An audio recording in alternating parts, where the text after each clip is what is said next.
Good evening, ladies and gentlemen, and welcome to the Outpost Frequencies, brought to you by thelastmovieoutpost.com for all of your movie news, reviews, and everything cool about film. I'm your host this evening, not George Lucas, and with me, as always, is Drunken Yoda. Just gotta have some coffee. Just wait, I'm not ready yet.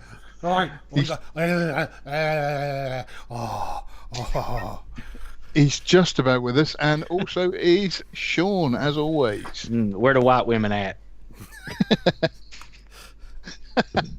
And there we go. Anywhere but near us. Yeah, that's right. Where we are, not here. So, how is everybody? First of all, Yoda, I know you're tired because you overslept. I did. I'm not. Words no good today. Brain function not well without coffee. Yeah. Good. General protection fault. And Sean, how are you?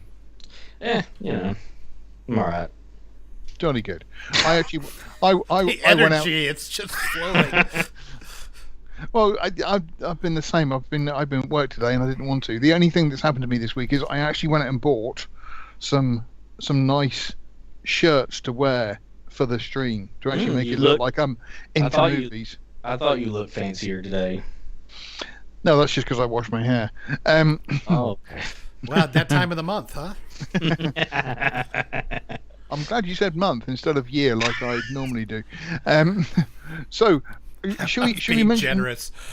Should we talk about some news first of all? Yes. For example, for example, let's talk about awards, both good and bad. Well, actually, mostly bad. I'm actually going to say because the Oscar nominations are out, and it seems nobody cares. I don't. I did bet on them, and because last year I saw that you could bet on who would win, and I did sort of a little thing, and I said, I'm going to mentally, determine who's going to win, and I was right, like 90%, because it's very easy to tell who's going to win these things now, right? So these days, yeah.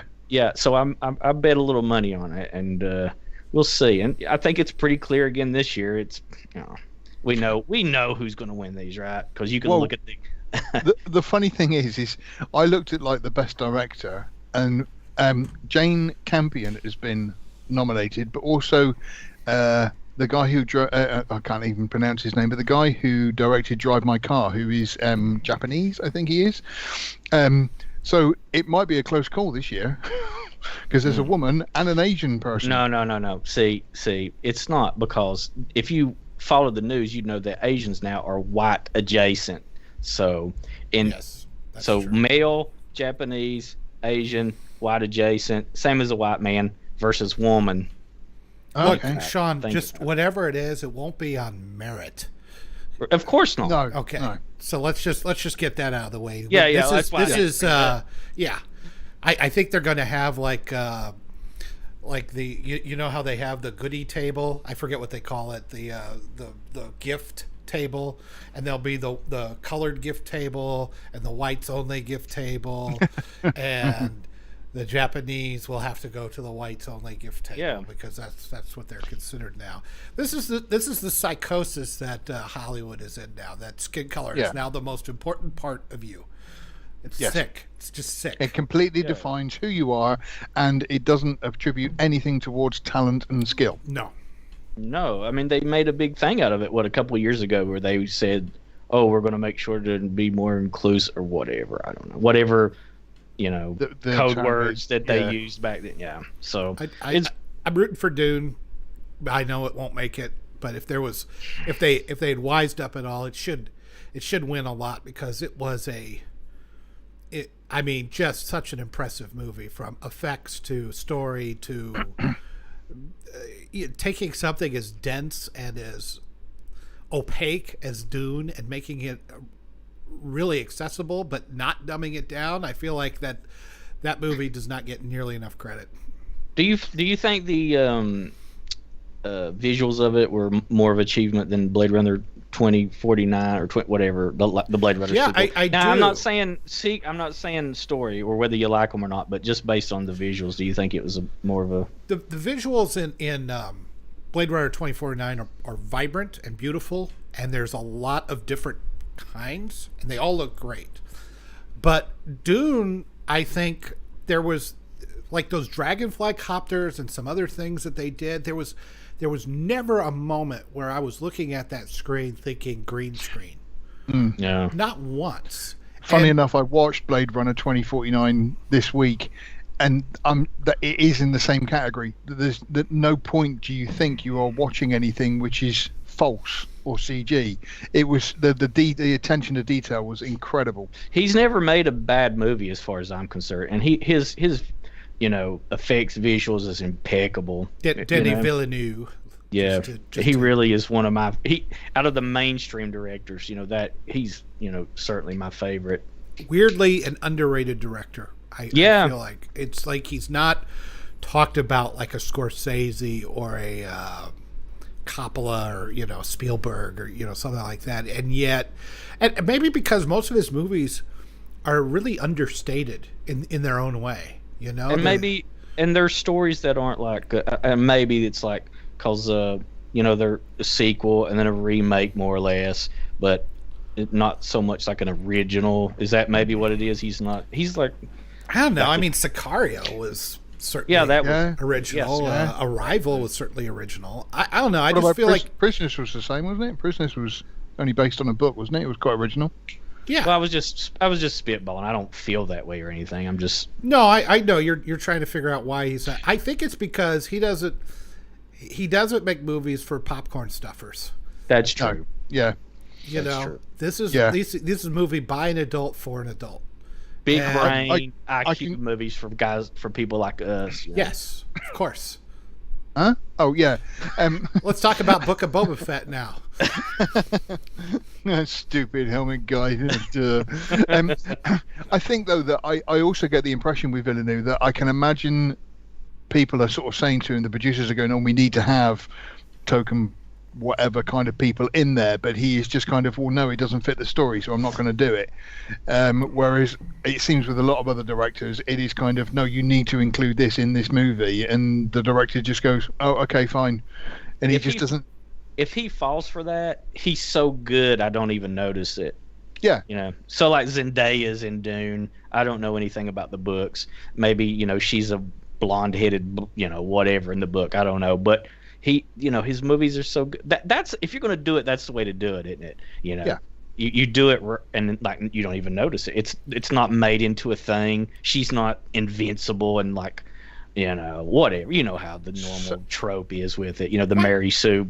Why does everybody hate Zendaya? Am I missing something? I don't. For me, it's because she never smiles. In all the photos she has done, she's always, and it's just crack a smile, love. I don't have an opinion on her one way or the other.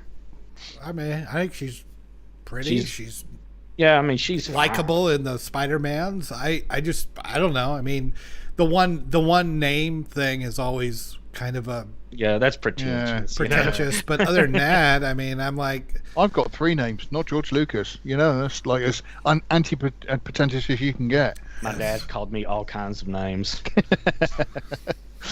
Mostly one word. God damn it. There's made me had a real Jesus complex there for a while. Yeah. It was always, hey, God damn it. I don't know if you guys have heard of Blackadder over here, but Blackadder is a TV series, and Baldrick, and he said, Baldrick, what's your first name? He said, Sod Off, and he said, no, it's not. He goes, it is, because whenever I used to go up to the lads at school and say, hello, my name is Baldrick, they'd say, yes, we know, Sod Off, Baldrick.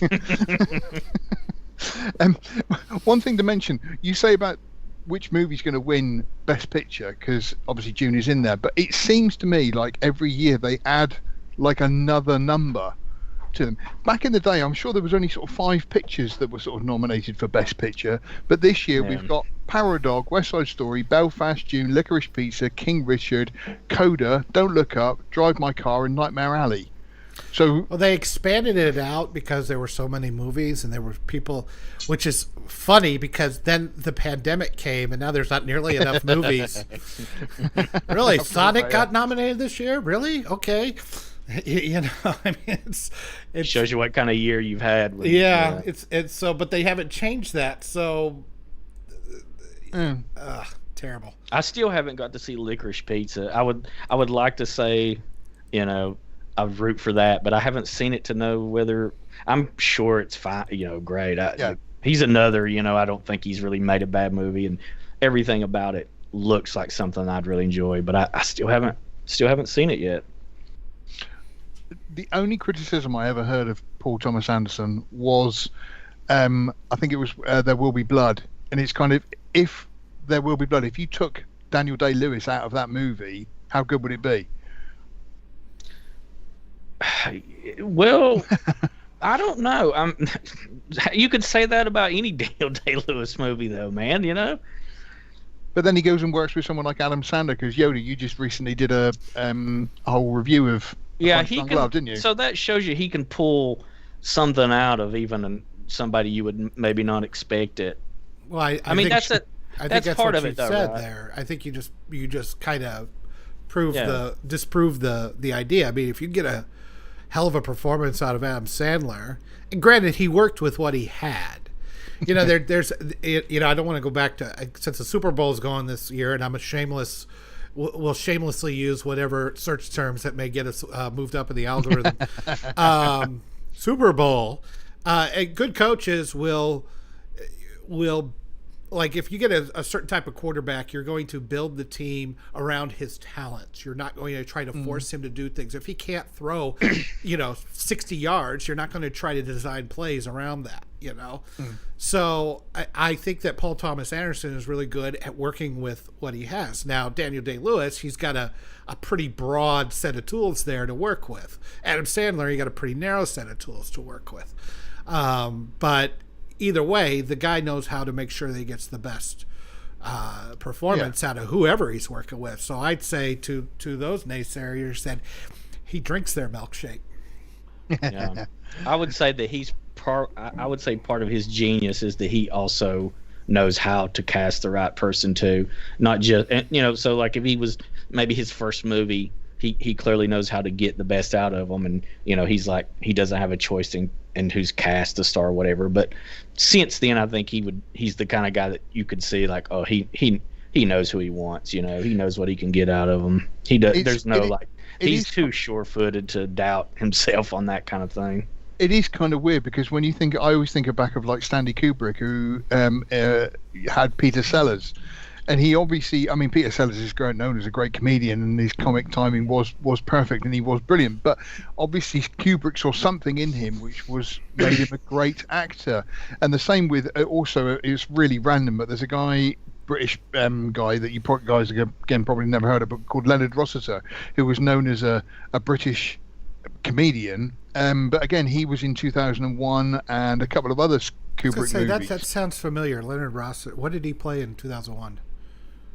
It was only a small sort of bit part of somebody, but over here he was in a series called, and I can't remember it for the life of me, but Rising Damp, where he played like a cantankerous old landlord, and it was a very funny series. It went on for many years, but then to cast him in something like 2001 is really odd.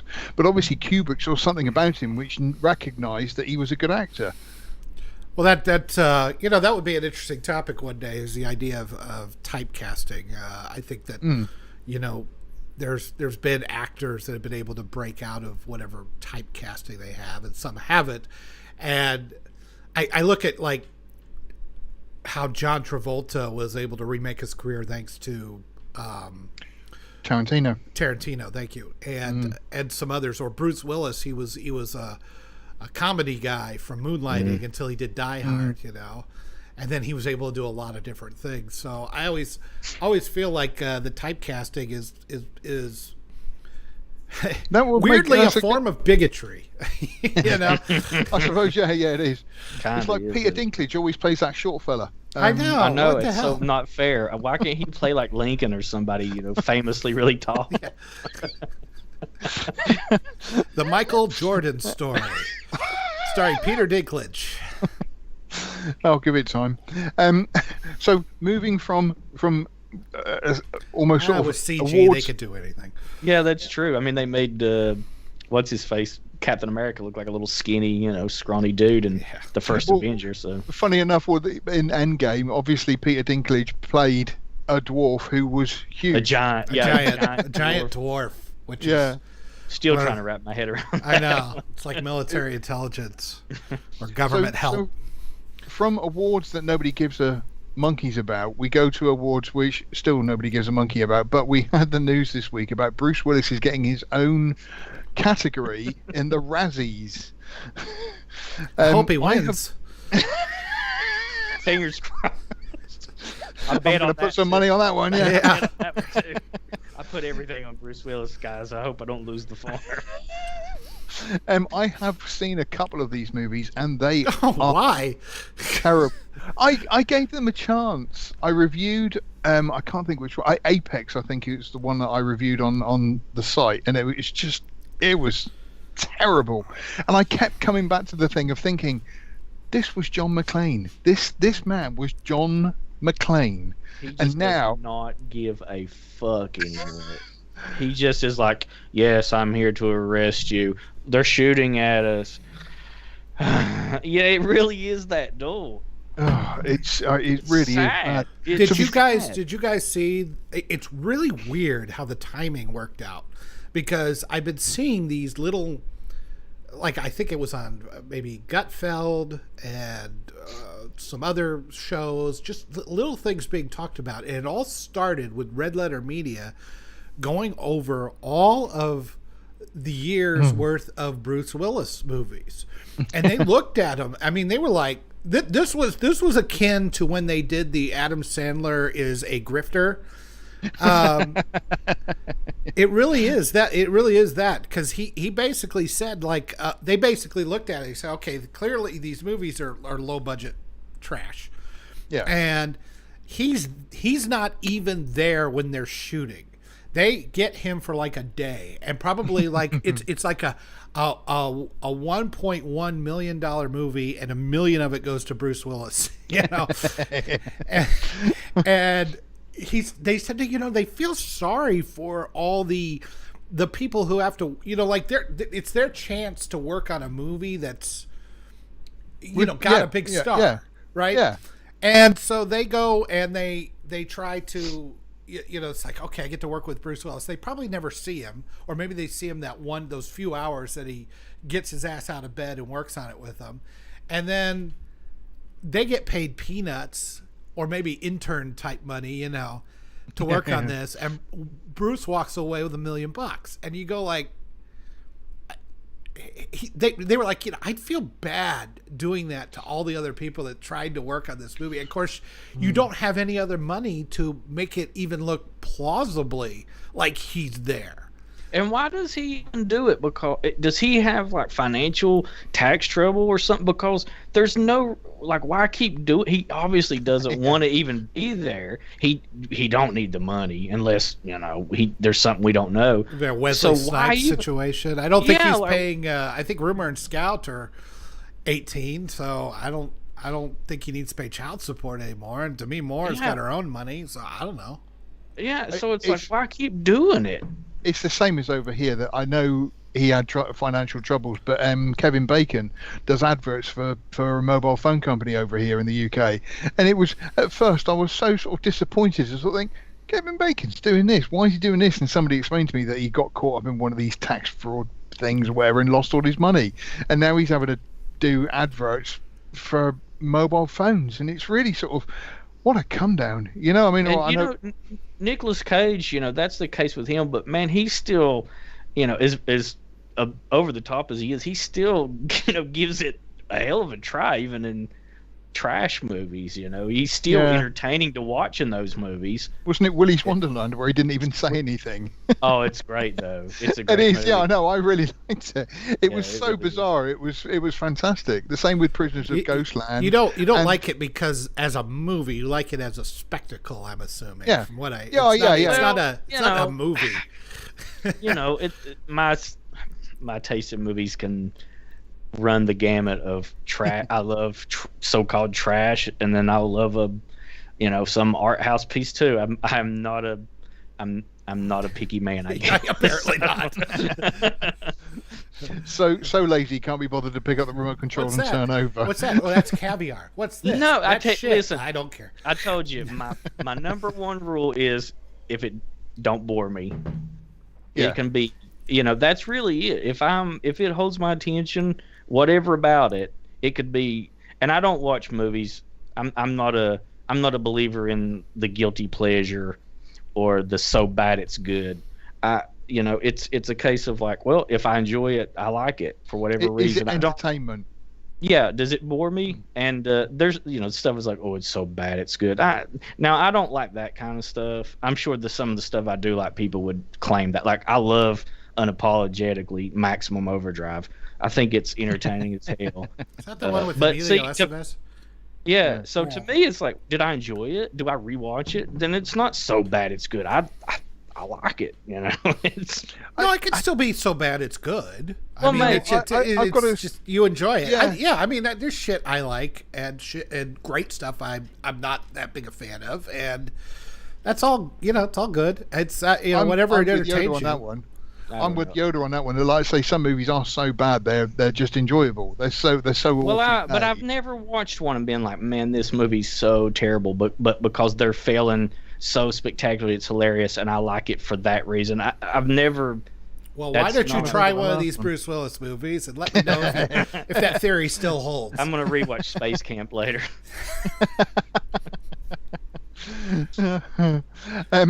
So the Razzies again, it's kind of fun, and I do like the fact that some people really take it in good humour as well. I can't remember who famously did it last time, but I mean, I know there's a couple of people who have taken them on and sort of like showed up and everything. Yeah, exactly. Halle Berry did for Catwoman, if I remember. That's right. That's what I was trying to remember. Good on her. Yeah, now, that was a terrible movie that I did not enjoy a minute of. I don't think I've ever finished it. Electra, that was another one that there's nothing redeeming about that movie to me. The one with what's her name there? Jennifer Garner. Yeah, Catwoman definitely exceeded my expectations in crap. But Electra, I just thought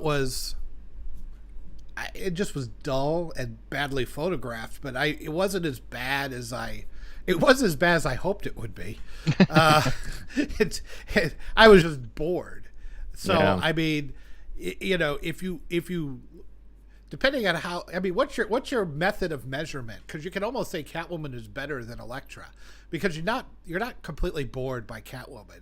Your mouth is agape, and you're like going, "This actually made it to screen," but you can't. It's like a car wreck; you can't look away, right? Yeah. But Electra, you're struggling to stay awake. I think I only watched Electra because I was a fan of Jennifer Garner from Alias, and that's the only reason I watched it. And I couldn't tell you a thing about it now. No, exactly. I only watched it because that was the early years of the comic book movies really starting to try to find their sort of footing, and I had kind of hopes that I'd see the red costume and the hand and all this sort of thing, and it was. I don't even talk about it anymore. I don't know. So let's like I say, we've had a few other bits of movie news, but that has been excellently covered by Drunken Yoda in the latest video, which you can find on the channel, just to get people there. We've just hit over 1,000 subscribers, which is wonderful news. So thank you for everybody who is joining us, all three of you at the moment. All my sock accounts. Yeah, that's right. Yeah. It took me a second, but I just got that. And so, are we going to talk about Boba Fett, the end of Boba Fett now? Yeah, I think so, because I might have a different take on it than you two, obviously. So, go ahead.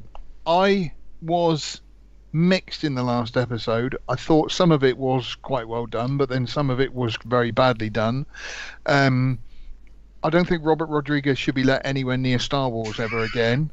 I used to be a huge fan of Robert Rodriguez. I remember with fond affection El Mariachi and Once Upon a Time in Mexico, Planet Terror. I'm even going to give a pass to the first Spy Kids. I actually thought was quite good fun as a kid. As a kids movie, it was quite entertaining. But his direction in these was so unbelievably boring. It in the last episode, you had Boba Fett on a Rancor, and it should have been so awesome, and it was just sort of, yeah. And so, yeah, the whole series. What did you make of it, you guys? Watched it because you had to. No. Well, I could have not watched it and been like, oh, good point. I guess to me it was serviceable.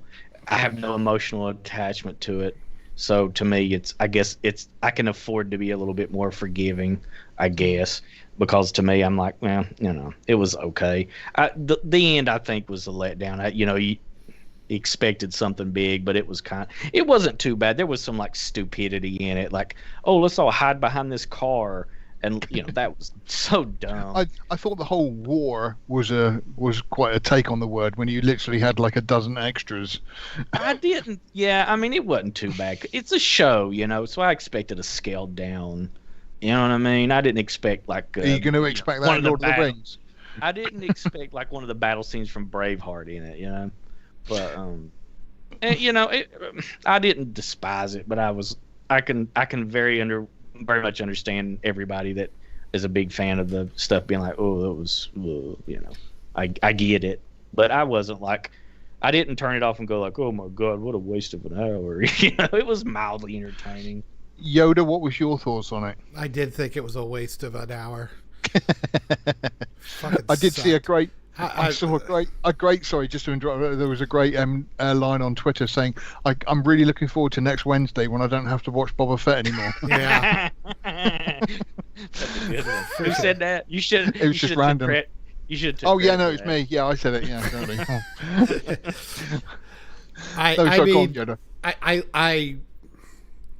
I don't know. The whole thing is, when I look back upon it, kind of digested it a little bit. I mean, it's just badly executed, badly structured, dumb moments. This is not Boba Fett. I don't know who this is, but this is not Boba Fett. And then when they, he's like, I'm going to go get some help. I'm like, oh, okay, you got some big droids here. I assume you're going to bring in Slave One for aerial superiority and superior fire. Oh, he's bringing the Rancor. Okay. What got me with that Rancor is I'm sure Danny I can't remember the details, but I'm sure Danny Trejo said they take years to form bonds with their owners and everything else. And I'm thinking, he's had this thing 20 minutes. Literally. No, he said it's the first person they see when they open their eyes is who they form a bond with. I don't care whether he had the bond or not. You bring Slave One, for Christ's sake. What the hell are you doing? Well, you bring it in. Let's bring in this barely controllable monster to do the fighting. That makes sense. But also, you can't call it Slave One anymore. That's I don't really give offensive. A shit. Disavow. That is so. The whole thing is dumb. I don't know what is he a crime boss of? He doesn't want to move spice through there. That seems to be the big thing. So what is he a crime? He's the daimyo of what? What's he doing? Yeah, I'm a crime boss, but I don't want any crime in my city. If you want to run for mayor, run for frickin' mayor. If you want to be a hero, be a hero. What is the spice anyway? Is it a drug or is it? No, it's the spice melange from June. Okay. You have to say it in whispered time. It's a spice melange. Yeah. Spice melange. There you go. It just, everything about it, the more I think about it, the more I see how it was executed. One, he exits his own show, like partway through, right? When you kind of relieved though? I mean, be honest, Well, yeah, but I mean, that's terrible. That's terrifying that you can't do it any better than this. He probably threw his back out, and they were like, "Okay, we got to come up with something while this old fat dude heals." I was just going to say, can we put him in the batter tank? Yeah, that's not real. He's actually put his back out. Yeah. I mean, the whole thing was just set up for the Star Wars cinematic universe. That's all it was. And the stuff with Boba Fett, like, okay, he has a change of heart because he stays with the Sand People. Okay, maybe I could see that happening, but it's kind of difficult because all you hear from the Sand People is Donkey bleeding. I mean, it's hard to get emotionally involved and you can't even hear their communications. And then he just decides to do a dance with a stick, and now he's good Boba Fett now. And I go, well, okay. Well, wait a minute. He went on a special spiritual trip with a tree, dude. Yeah. Yeah. I don't even remember that. And then I've seen stuff. It's like, well, if you saw him in Clone Wars, oh, screw off. I should not have to watch. I have watched the other show. I like the other show, but I should not have to watch the other show or remember something I watched 2 years ago to figure out what the hell is going on in this show. No, the show is crap. It's all crap. Screw you, Lucasfilm. Done. That is very true about, like I say, that if you'd have read the books, you'd have understood. It's like, no, I'm watching a film. If I wanted to read, I'd go to the library and read a book. I completely agree. Yeah, I completely agree with that. Yeah, the Harry Potter films work on their own. Is there extra stuff in the books that is fun and adds some texture to the stories? Yes. Yeah. That's great. But it doesn't require me to read the books to enjoy the films. Why can't they do that in this? To me, I've said this before, but I mean, it totally took away all of that mystery that Boba Fett had. He just... I don't even know what he ended up as. Like you say, was he a crime lord? He said at one point, I can't get used to this, of the people bowing to him and everything else. And it's kind of, well, why did you want all that power in the first place? Yeah. Nothing, your motivations are contradictory in the extreme. Nothing makes sense. You want to be a crime boss, but you want to be good guy. I don't...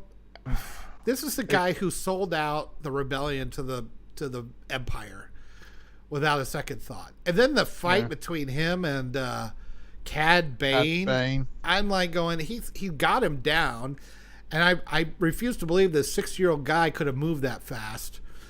I'm just the whole thing was badly choreographed. The fight was stupid. There were times where it was like, here come the droids, and they sit there and they wait and they wait and they wait, and then they put the shields up and then they start firing. It's like, what are you waiting for, assholes? That's the bit that got me with the whole Cad Bane. Is I was just thinking, where is everybody else? I know they're all sort of like watching the Rancor doing his King Kong thing, but where was everybody? Surely Fennec should have been by his side. And the other bit that annoyed me was that this was just a technical point on the continuity. We just seen Boba Fett fire his rocket at the droid. Yeah, I noticed that myself. Yeah, it's right back a few. And he got it when he went and picked up the Rancor. He grabbed a new rocket, threw it in there. Sponsored by Pepsi Cola. Yeah. Brought to you by Pfizer. I'm just trying to think of his thought process. It's like Rancor, fully armed spaceship. Let's see. Which one? Jesus Christ, how stupid. They could have at least had a little scene where he starts out with the ship and it gets damaged. He can't find the keys. Yeah, right. I mean, the lithium crystal run out or something. Well, and then it's like, Ming-Na Wen is doing the best she can. She's probably the best thing in the whole movie. And she's the one that's all of Boba Fett's lines. Yeah, she's the one that's smarter than him. It's like, don't do that. Are you a moron? There's a lot of that. A lot of woman. Yeah, there's a lot of yeah. And which I was fine with. I mean, it wasn't because she's a smarter woman or anything like that. I just think she's a bounty hunter. He just made just dumb decisions one after the other as it went through. Yeah, the whole going to the other crime bosses and be like, well, just don't oppose me. Like, oh yeah, okay, okay, you go stabbing me in the back now. I'll take your word for it. When they all walk out, they all go, I had my fingers crossed when I made that noise. And she has to go in there and clean it all up, kill them all, which is, God. And like they bring in these other characters, like these kids. Never mind the grocery store bikes that they have in front, that they all ride on. They just why were they there? What was their purpose? They have no character. They have no nothing. What did you make of the spin? There's a bit where I think there was a freaking thing.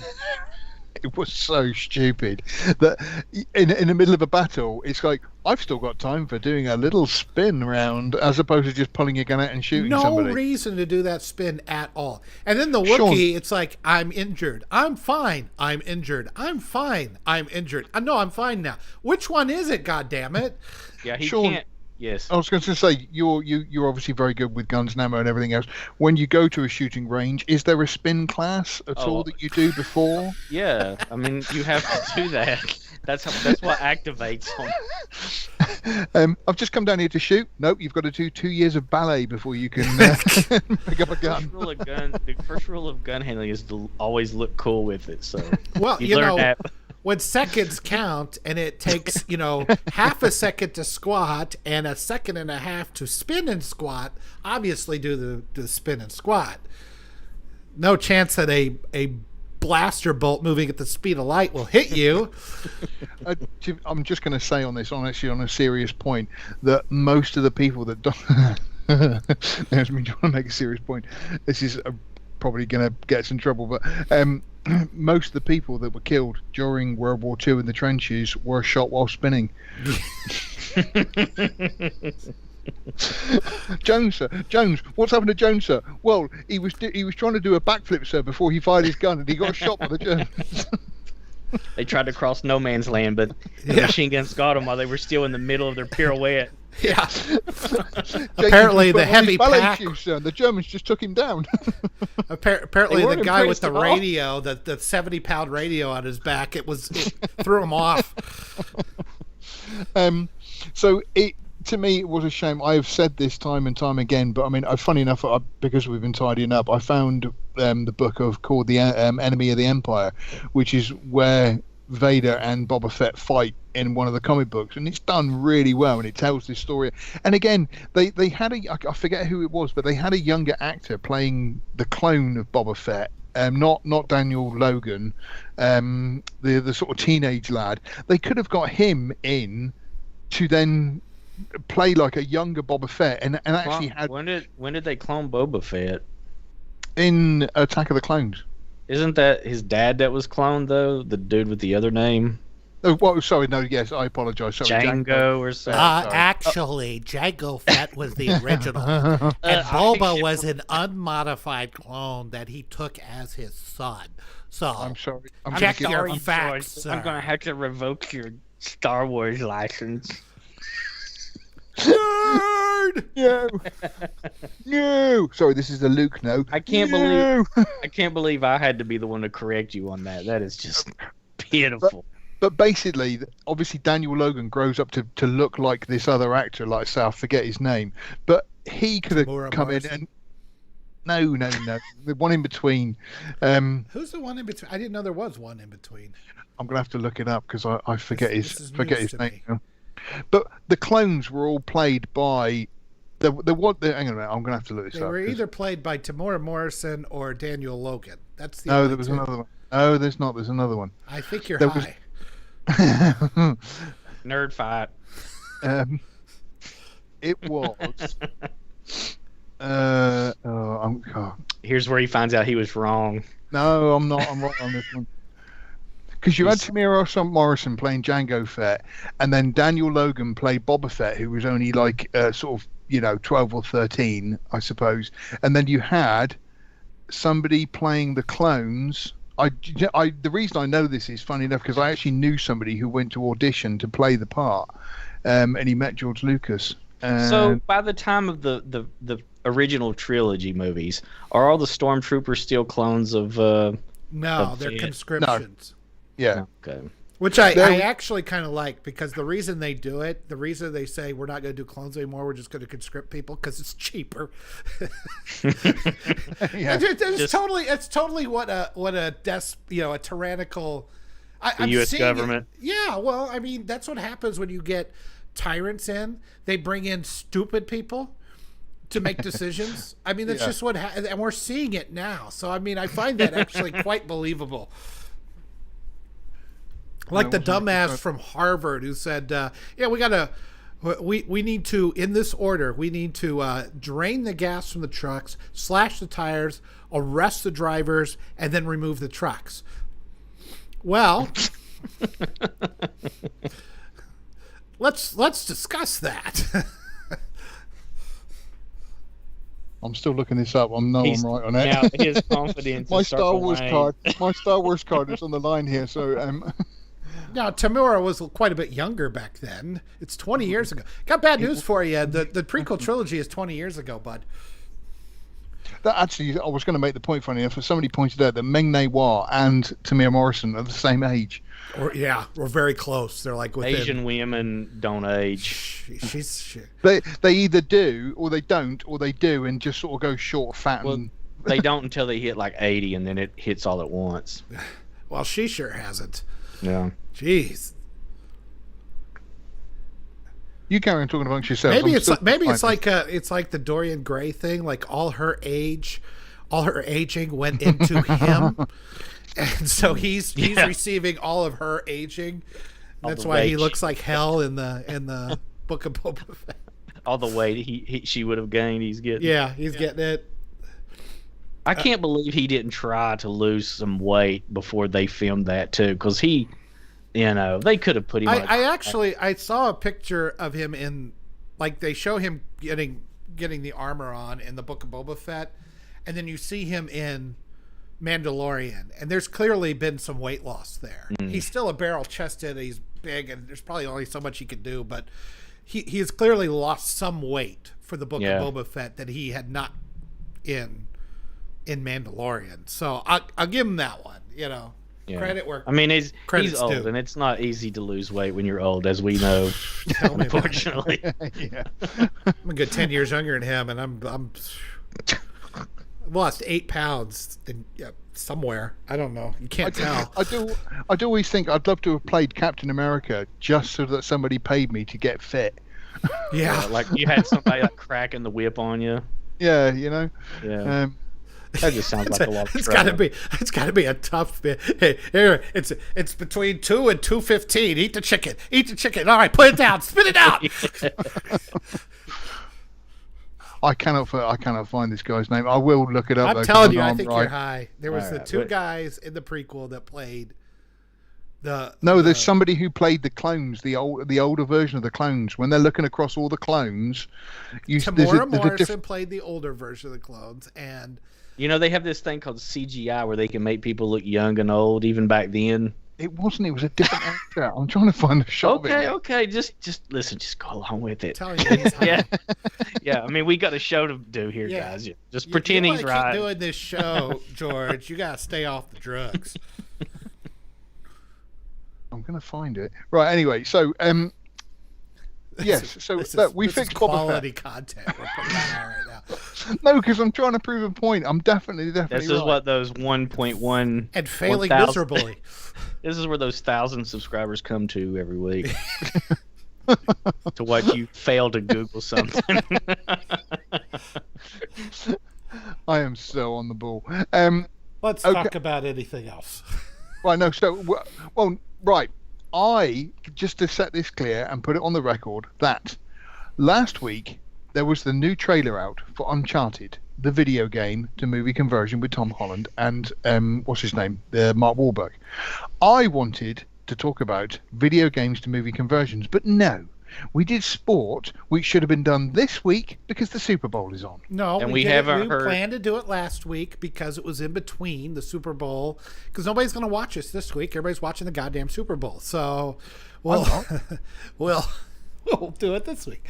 Well, originally we were going to do it 2 times ago, but we had problems and the show was canceled. And then because it was so close to the Super Bowl, we did sports movies last week. But since you whined and bitched and moaned for the last 7 weeks, I believe, about this, we'll do it.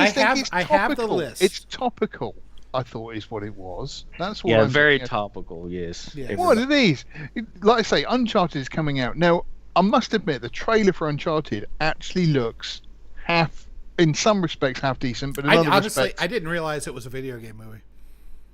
Really? I had no idea. I thought it was just a Indiana Jones / National Treasure type ripoff. I didn't know Uncharted was a game. I must admit, I don't think I've actually played through any of the games. I have heard of them. I've heard of them, but I've never seen it or played it or anything. So. Is it a Pac-Man? Yes, it's a Pac-Man. Okay. So it's apparently the stories are very good, and I always thought it was kind of a rip-off of Indiana Jones, that it's this young adventurer and he's always looking for artifacts and that kind of thing, is the impression I got from it. So it was kind of like a cool version of Lara Croft. I shouldn't describe it that way. I don't think so. It's going to get me into trouble. Disavow. As long as Laura has the boobs and the shorts, so sorry. It's never going to be better than that. Yeah, but she's obviously not going to be as good at it as a man, is she? That's true. No woman can do it. No woman could stack books like this. We got some video game nerds in the chat now. Thank you very much, Eggy. Yeah, his name was Bodie Taylor. Thank you, Eggy. That's why he hasn't been invited back on this week. What scene has he been on? What scene is this man, this teenager? Because I don't recall seeing any teenagers in either of the prequels. Of course, I've blotted many of the prequels out of my brain, so I will cop to that. Yes, basically there is a whole scene where all the clones are sat down and they're eating, and he sort of sits down and goes, and looks one way, and it's not him. No, if you Google what he's just said, if you Google Bodie Taylor, you can see the scene, and it's not him. I was absolutely right. Star Wars card brought back and laminated. Thank you very much. That must feel really gratifying to know that you're such a super dork that you knew that. Yes, it does, actually. Thank you very much.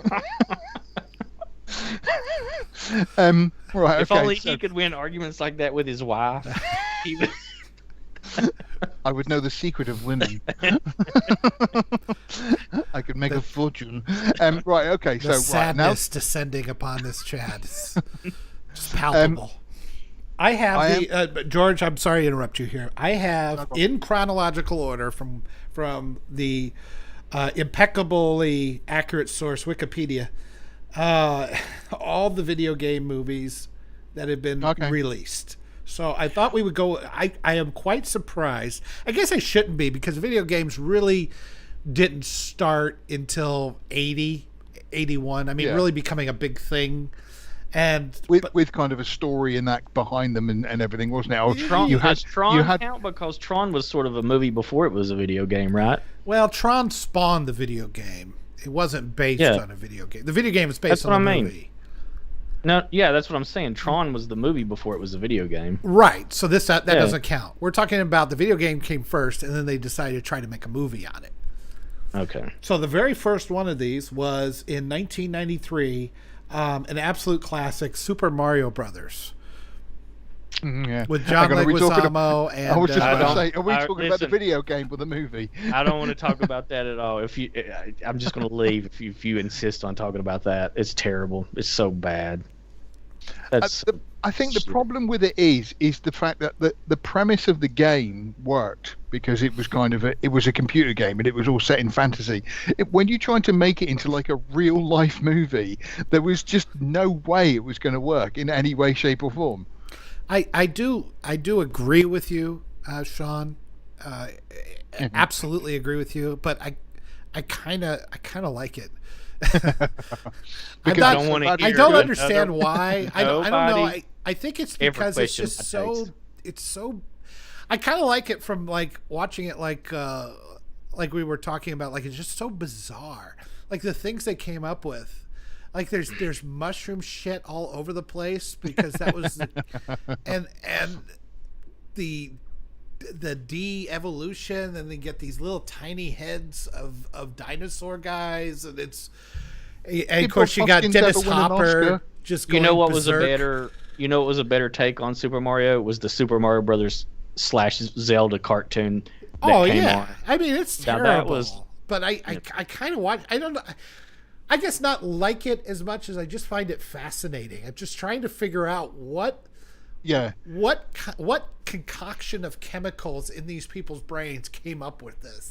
Cecil at Good Bad Flicks did a very deep look at that movie a couple years ago, and he explains a lot of these decisions, and I recommend anybody that's curious about that to go watch it on Good Bad Flicks. I'll have to check it out, because I mean it's it's I kind of weird. actually want to watch Super Mario Brothers again now. I'm going to put it on my list. I just want to Just see it. rem- Just George, I don't.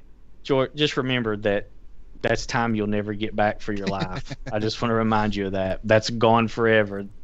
So that's all I got to say about that. I don't know. I kind of want to see it now to see how bad it was. It was I pretty think- bad. Oh, it's I bad. think I might. There's no Yeah. doubt. It's bad. But it's I have seen it, but I don't remember. Like I say, only very vague things about it. So I kind Dennis of want Hopper's to watch in it. it. oh yeah. He's You know? he's chewing up the scenery like crazy in it. He had a And- good time. Yeah, Fisher Stevens. You've got John Leguizamo. John Leguizamo, and who plays Mario? A guy from Bob Roger Rabbit. Hoskins. Bob Hoskins plays that. Yeah. Yeah. And the Did you whole know thing- Mario's last name is Mario? Yes. Mario. Mario is his Yes. official Nintendo name. No, do you know what that is? That's the dad filling out the birth certificate, going, name Mario. Oh, damn, that's the surname. Mario. Yeah. But talking So- about, I mean, Tron is, like I say, am I right in saying that Tron spawned the games then? Yes, Yes. we just said that 5 minutes ago. Well, I was like still there's looking Star at Wars Bodie video Taylor. game. There's a lot of Star Wars video games out there too, but you wouldn't say they're based on. It's the other way around. So we're only talking about video game came first, then they created a movie. What? There's a Star Wars movie, not just video games. It's yeah, there it's was a movie called Star Wars. one or So, two. based on your previous behavior earlier in this stream, maybe you're not familiar with it. All right. So next we had the Double Dragon, which I've never. Most of these I've never seen. I didn't know there was a Double Dragon. I do remember seeing Double Dragon at some point in time. What Yeah. year was that? 94. 94. And in 94 also followed it very quickly was Street Fighter. And I believe that's the one with Jean-Claude Van Damme. Mhm, And yeah. Kylie Minogue. And Kylie Raoul Minogue. Julia. Raul Julia is Yeah. the only reason to watch that movie because he is having a ball. Only thing I remember about it is that it spawned the great meme. For me, it was only Tuesday. Funnily enough, actually, it's also got Ming Na Wah in it as well. Amazing. Mortal I actually Kombat. Now, the first Mortal Kombat I remember loving as a child, but I watched it again in the last few years, and Don't it do is that. terribly directed. Put that It's on the one of list. Don't revisit. Yeah. Don't revisit the one you loved as a kid. You know. It's one of those movies where somebody is filming the action, but then they have to cut to every punch and kick, and it was the most bizarre. And like I say, I remember it was Paul W.S. Anderson who did Resident Evil and Who stuff. has went on to have a long career of making shit video game movie adaptions. Yeah. But yeah, his direction of the movie was also terrible. I was just thinking that in Mortal Kombat, I do remember that it had Bridget Wilson, who's got resting bitch face because she looks miserable all the time. But it did also have Talisa. Well, Sosa, she is in a which I Mortal like. Kombat movie. There's Yeah. two of them: Mortal Kombat Annihilation. Followed it. Isn't that Ming Na Wen from? She's in one of them. There, she's from the Street Book of Fighter Boba one. Fett. Yeah, she's in Street Fighter. I just remembered that. Yeah, she's the reporter that turns into whatever, enters the One of the contact. Street Fighter Yeah, characters. when she street fights something in it. Sorry, Yoda, just looking at that list, I do like the fact that Mortal Kombat on Rotten Tomatoes has got 44%, but Mortal Kombat Annihilation has got 2%. 2%. Yeah, this is when 2% critics were out of actually 100. still worth a shit. Super Mario had 24%. Double Dragon had 13. Street Fighter had 13. Mortal Kombat had 44, and it was the king for a while. At 44%, it was the best video game movie for over a decade. So you could say the amount of people that like Mortal Kombat are equal to the amount of people that approve of Joe Biden's job as president. No, actually, it's got a higher rating now that I think about it, because I think he's down to like 39% or something last time I looked. So I was told there'd be no math. Yeah. sorry. It's very rare for me to do that. I don't know what 1999. This one I was really looking forward to because I love the game or the game series. And it got a whopping 10%. Wing Commander. You know, that movie Matthew actually was Lillard, kind. isn't it?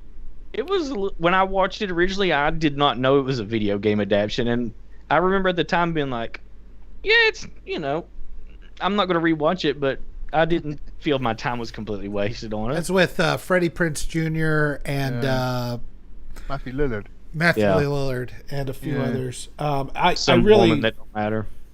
Saffron Burrows, I think. Yeah, that's it. I love the game series. Wing Commander, the game series, has been fantastic. The first two were sprite-based space combat. They did the best they could with what they had, but it was a lot of fun. It worked really well. And then when you got to Wing Commander 3, that's when they started doing that. That was about the time when CD-ROMs were getting big and they did full motion video. So they shot everything on green screen. And they had a pretty good cast in. They had Mark Hamill playing the protagonist as Blair. They had the head of the Droogs. Why can't I think of his name? Guy that killed Captain Kirk. Oh, Malcolm McDowell. Malcolm McDowell, thank you. He was a general in it. They had Biff from Back to the Future playing one of the characters, and then they had Jennifer McDonald as one of the love interests, and then the other one was, I can't remember her name, but she was a porn actress for years. Tracy Lords. No, it wasn't her. It wasn't her. I'd have to look it up, but they had, depending on how you did, you had all these full motion video as it took you through the story. So they, Chris Roberts was wanting to do a movie. And this was the closest he got. He did that. He did Wing Commander 4 and then Prophecy. And he did a lot of full motion video with that cast. But then he finally got a chance to do a movie in '99, and it sucked. But he actually directed the movie. The guy that made all the video games, and it was garbage. He must have felt very proud of himself. Just to interrupt, but Sean on the chat has described Super Mario Brothers as it's a filmed rape. That's how he describes it. Speaking of subjects that we should have been talking about today, instead. But get out the pinball machine. But then came along. That's a very good reference. But then came out. Not to take over Yoda, sorry, but then came out Lara Croft with Angelina Jolie as the Tomb Raider. 20%, still not breaking Mortal Kombat. 2001 that was. But they made a sequel. They must have made some money. It did. It made $274 million worldwide. That's sad that it made that much money.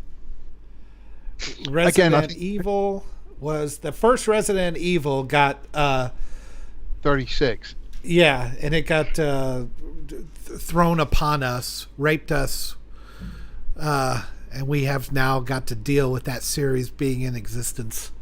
For Infinitum. 500 of Resident Evil Infinitum. I mean, I haven't seen it for many years, but I remember the original Resident Evil being quite entertaining. It had some neat moments in it, but I mean the moments whole grid. like... Yeah, that was what I was thinking. And that was pretty neat. And after that, it just...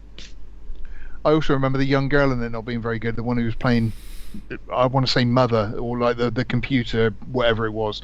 I just remember her not being very good. I did like when Red Letter Media tried to watch them all at once. And I think they got to like the fourth one. He's like, and that's when the movie broke our brains. And it's just this really stupid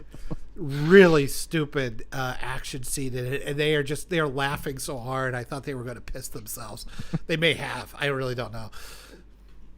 It's got its fans though. Like my niece loved the series. She every time one come out, she's like, "I'm gonna go see the new Resident Evil movie." I was like, "They're still making those." Your niece is why they are.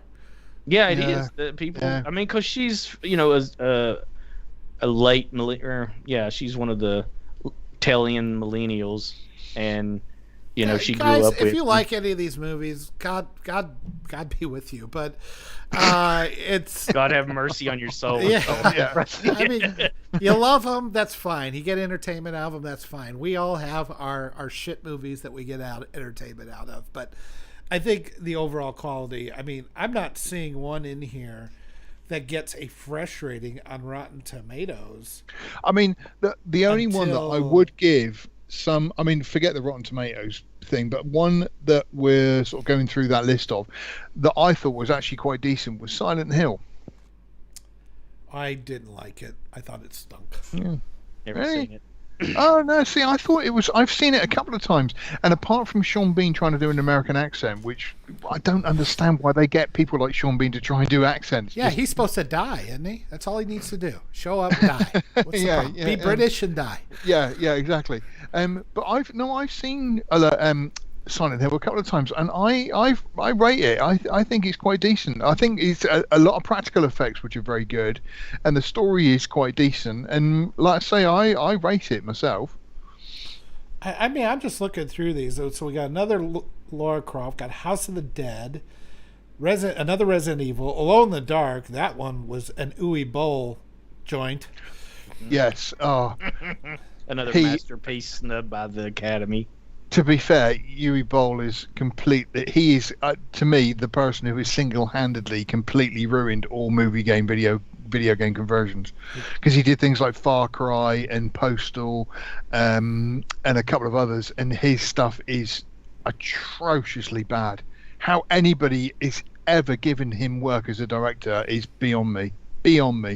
I don't know, but he'll fight you. He'll get in the boxing ring. Yeah. If you don't like his movies, he'll punch you in the face. Because that's an argument. What do we got here? DOA, Dead or Alive, wasn't bad, as I remember. Because it had... with the Rock. Yeah, not even the Rock could save Doom. It has Carl Urban in it. For God's sakes. Wow. Yeah. DOA, Dead or Alive, that had Jamie Priestley and Holly Valance and Sarah Carter. Big name cast. Well, but they're all totty. Again, I think it's one of those movies that carried me through. It's just the girls in it. Yeah, I heard that's pretty saucy, so to speak. Yeah. And it's famous for its cheek. Yeah, kind of famous for that, isn't it? Yeah, but it's they make that one. Nobody really cares. They make Sucker Punch. Everybody says terrible, misogynistic, horrifying. Which it was. Don't get me wrong. I do agree. But DOA wasn't any better. Why do you say that like it's a bad thing? I'm just stating facts here, sir. DOA, the actual video game, was just about women in bikinis fighting each other, wasn't it? Yeah. There was no. And then there's like a volleyball version, right, where they're just the cheeks in bikinis playing volleyball, or their tits bounce around. Yeah. Is there? I don't know, Sean. Yeah, there is. I don't play it. I just know. Yeah, no, I've never heard of it either.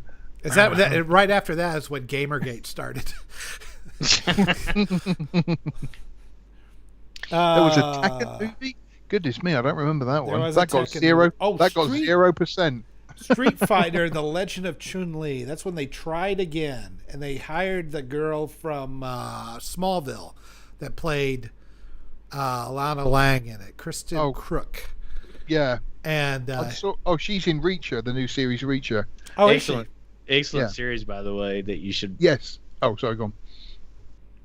Prince of Persia: Sands of Time. That was actually a pretty. There's a big budget and everything. Big budget, yeah. Jake Gyllenhaal. That was passable. Silent Hill Revelation was not very good. How much did they have to pay him to convince him to do that? I wonder, because even at that point, his acting career had really become a thing. I think I don't know, but I think that movie kind of. I mean, it took him another. When did that come out? 2010. So it took him another 8 years. 9. Well, let's see. Yeah, 9 years before he did a big budget one again, and that was the Spider-Man. Maybe he just wanted to meet Gemma Arterton. Maybe. You'll do this movie? Yeah, that. Gemma Arterton's in it. Oh yeah, I'd like to meet her. Yeah, let's do that then. I can respect that. Speaking of him, though, his best movie is Nightcrawler. Yeah, and he does a hell of a performance in it. I looked at that movie, and my theory on it, for those of you who haven't heard it or whatever, but if that movie were an 80s slobs versus the snobs comedy, I mean, all you'd have to do is just dial that and change a little bit of the tone, but you could do the same. You could have the guy get taken to the hospital. All of that. It'd be just, oh, that crazy Jake, you know. But you turn the dial to tense, and it's a whole different movie. But the plot, it would be a good, he bags, black comedy, he blags the producer, gets the girl. All of that stuff could be just an '80s slob movie that makes good, you know. Like those ski movies or something like. It could be the exact same thing, and it's like, but we'll just change the tone just a little bit. Yeah, I love it. It's great. It's a great movie, though. Legit. Like Revenge of the Nerds, you know. Like you could easily turn that movie into a bunch of sociopaths. That's true. It is funny the way they kind of are anyway. Though the guy raped her. The guy rapes her. At the end, those crazy nerds. It was okay though, because it was love at first rate. Yeah, turns out she was into that. I mean, they're married in the later movies. Get married, I know, but they met through rape. And I'm like going, yeah, you know, because the tone is funny. Everybody goes, oh, those crazy nerds. Well, Nightcrawler is the same thing. It could be the same thing if you think about it. It's weird because I mean we're moving up to now things like Warcraft and particularly like Assassin's Creed is one that sticks out for me. I've played I think all of the Assassin's Creed games, and all of them have got a cracking story all the way through them. They do keep you hooked in the game, but then the movie was just terrible. I have never played an Assassin's Creed game, but I saw the trailers for the movie. Now my assumption, like my stepson had it, and I would see him out of the corner of my eye playing it once in a while. I just haven't played a lot of video games in years, and ones I do, it's going to be something, you know, slow moving like Civilization or City Skylines or something like that, or I'll pull out an old game from the 90s that I used to love. Pong. Yeah. The last video game that I played was Vice City, Grand Theft Auto Vice City. Okay. My dad had an original Pong game that he kept in you know, in the 70s and the early 80s, that he would keep and play, and finally brought it into the house because it just wasn't making money anymore. And but we had an original tabletop, you know, cocktail style Pong game. How much would that be worth now? He got rid of it. I was so mad at him. I wanted it, and not that it worked very well anymore. Man, you'd open it up, it was just full of chips and cards and shit in it. It's just insane. But yeah, I just I was talking about something, and now it's completely flooded my brain. What was I talking about? I think you finished. You sons of bitches. Just distract him enough, and then he'll quiet down. Oh, that's a line from I think it's Life of Brian. Where was I? I think you finished. You were talking about your stepson playing the game. What was it? Assassin's Creed. Yeah, I wanted to ask don't ever go about me getting lost in stuff. God damn it. Assassin's Creed, my assumption was that it was a period piece game. It was just, you know, this guy back in the medieval times. But then it looked like, no, he's actually a guy in the future that is doing virtual reality or something, or goes back in. Is that the way the real game is? The way they did the first game was actually quite clever, because it was all set sort of back in time. But what it turns out is there was an organization that were able to tap into memories of your past lineage, and you could live the life of a particular person from an historical event through this machine called the Animus. And it was actually very, very clever. And like I say, when you first played the game, when you got to that bit, it was like, oh wow, that's brilliant. And then the others are all the same, that you there are historical events that go on, and they need to find a certain artifact or a certain thing, and you go back, live as your ancestor. And it was, like I say, it was very well done. But the movie, how they managed to mess the movie up, is just beyond me, because like I say, all of these, like I say, I played all of them. The last one is set in the Viking times, but there was one set at the Egyptian times. I think it's Origins. It was fantastic, and it had this great story where you're trying to find this particular thing, but then it goes to modern day, and then it goes back and forth, and like I say, the movie was it was a mess. I remember Do you get to kill anybody in the game? Oh yeah, loads of people. It's great. Except for apparently you didn't kill innocent people. So you got to have like morals. Do you get to kill any kids in it? Is the I can't remember. I don't know if I'm sure I've probably tried. You got to do something to pass the time. It's weird coming up to like. I feel like I got some red flags coming from you there, Sean. Yeah, we're going to just steer him. Yoda, we're just going to steer him away. It's fine. But then, Get funny back enough, to kid murder. Always with the kid murder. He it's must have weird kids. I fully understand. I just want him dead. Then there was a remake of Tomb Raider. Anybody remember it? I remember seeing a trailer for it before one movie I was watching. That's about all I saw of it. They took Tomb Raider and they took out everything that made it intriguing, Good. which was a very hot woman with giant tits. And wasn't it Alicia Vicker who played her in the she's remake? very pretty, don't get me wrong, but I mean it took out all the sexy titillation and all that kind of stuff that was part of the game. That was part of the fun. It wasn't that you did Tomb Raider. I remember everybody patching it. You got Nude Raider. It's extremely terrible, blocky polygon nude woman. It was the worst looking thing. And she looked like Legos. Triangle boobs, wasn't it? Yeah, triangle boobs. Pyramid tits. Yeah. Which is weird because it was set in Egypt. Yeah. I mean, it was so silly, the things we did, but it was, that was part of the charm of the game, and now you can't have anything that any guy would like to look at. That's no good. Yeah, women have decided that we're not allowed to look at them anymore. It's like, okay, fine. Even though she is a strong female character. No, that's too strong. It's too strong. Too sexy. It's like, okay, we won't look at any of you anymore. Oh, see, again, another great one, which I'm sure everybody's going to remember, was they tried to make a movie out of the video game where you were a giant lizard. Monkey. Rampage. Yeah, and the game itself was obviously just land on a building, eat the helicopters, eat the people, but then they tried to make it a story out of it, and it was just kind of, again, I keep coming back to the whole. I think it was on South Park where they, the person answers the call and says, "Hello, this is Netflix. Your project has been approved. How may I direct your call?" And just let's make a movie out of Rampage. Oh, okay. That I remember playing so many quarters on that in the '80s at arcades, and when it come out, I thought, does today's audience, like kids, even know what the hell that is? It's like being like, oh, this is a I mean, it was a somewhat popular game. I wouldn't, it wasn't like Pac-Man levels or Asteroids or Space Invaders. Rampage. People like Rampage. That's the one where you always have to follow it up with, that's the one where you were the lizard or right, that one, okay.